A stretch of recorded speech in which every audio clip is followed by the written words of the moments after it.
أوصر ماما والله مساك شمس تلدي هسير أمك أوصر أبو جمرة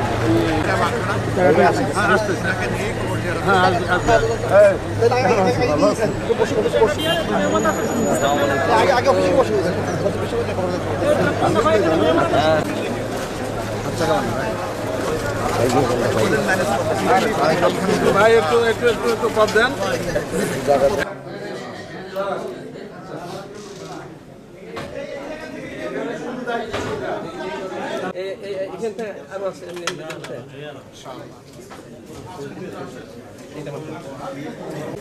আসসালামু আলাইকুম।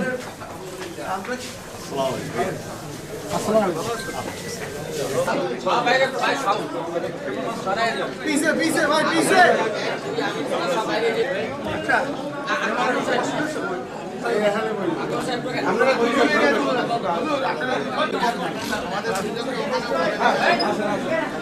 दायित्व देन दायित्व देन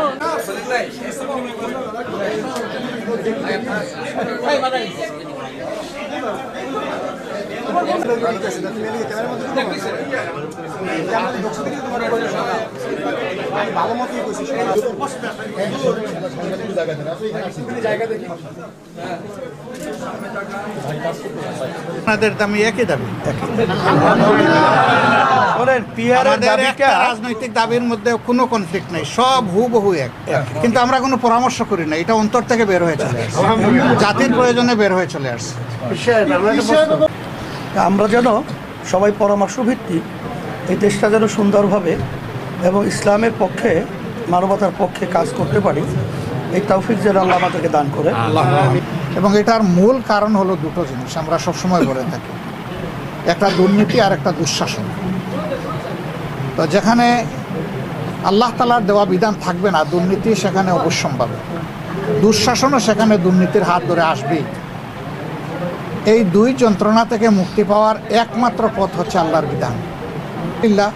বাংলাদেশের জনগণের মনে আকাঙ্ক্ষা যে ইসলাম একবার এই দেশে কায়েম হোক, কারণ এদেশের মানুষও মতবাদ দেখেছে। আমরা বলে দিয়েছি ইতিমধ্যে আমাদের উদ্দেশ্য আল্লাহর জন্য আমরা একত্রিত হয়েছি, এর বাইরে আমাদের কোনো উদ্দেশ্য নেই। আমাদের এই মিলন মেলানটা শুধু আল্লাহর জন্য। আমরা এক আছি তো, আমরা এক আল্লাহ, এক কলিমা, এক রসুল সাল্লাল্লাহু আলাইহি সাল্লাম, আমরা সবাই বিশ্বাস করি। এই জায়গায় আমাদের মধ্যে কোনো বিভক্তি নেই, আমরা এক। জনগণের প্রত্যাশা, এদেশের দেশপ্রেমিক ইসলামী জনতার প্রত্যাশা হচ্ছে যে সব কেন্দ্রে যেন একটা বাক্স থাকে।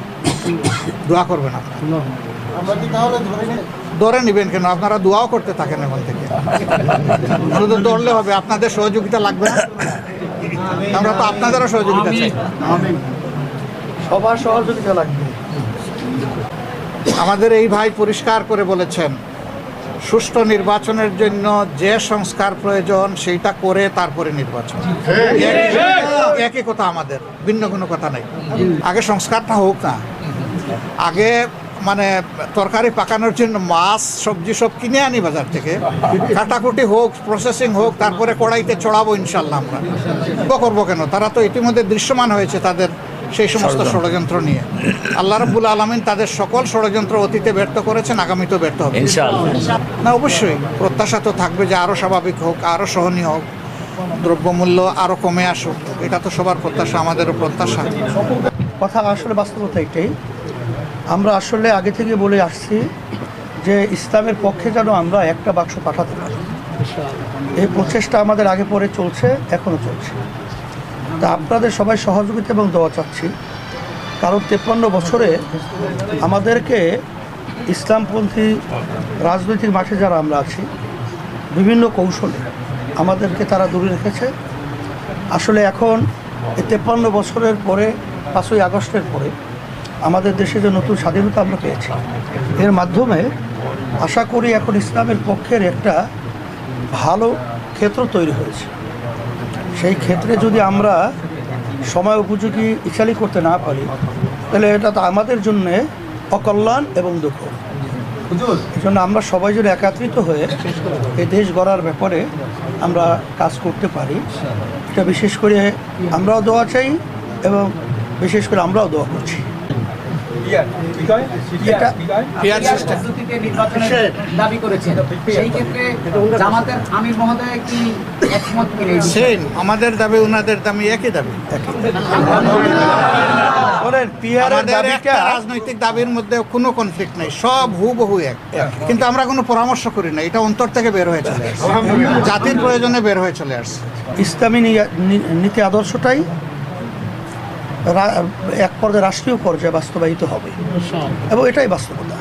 কিন্তু আমরা আসলে দেখেছি যে অন্য অন্য যে স্বার্থান্বেষী মহল রাজনৈতিক, তারা কিন্তু নিজেদের স্বার্থে এবং দলের স্বার্থে অনেকাংশে আমাদেরকে ব্যবহার করেছে, আমাদেরকে সিঁড়ি হিসাবে ব্যবহার করে তারা ক্ষমতার মসনদে বসে ইসলামের পক্ষে তাদের থেকে কোনো ভালো কাজ আমরা লক্ষ্য করি নাই বা তারা করে নাই।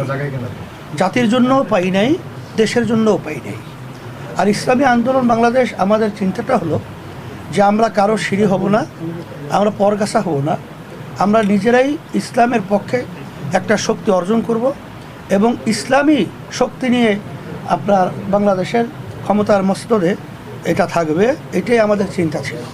এখন তো আপনারা লক্ষ্য করছেন যে বর্তমানে যে পরিবেশটা চলছে, এই পরিবেশে কিন্তু আমরা অনেকটাই কাছাকাছি চলে আসছি।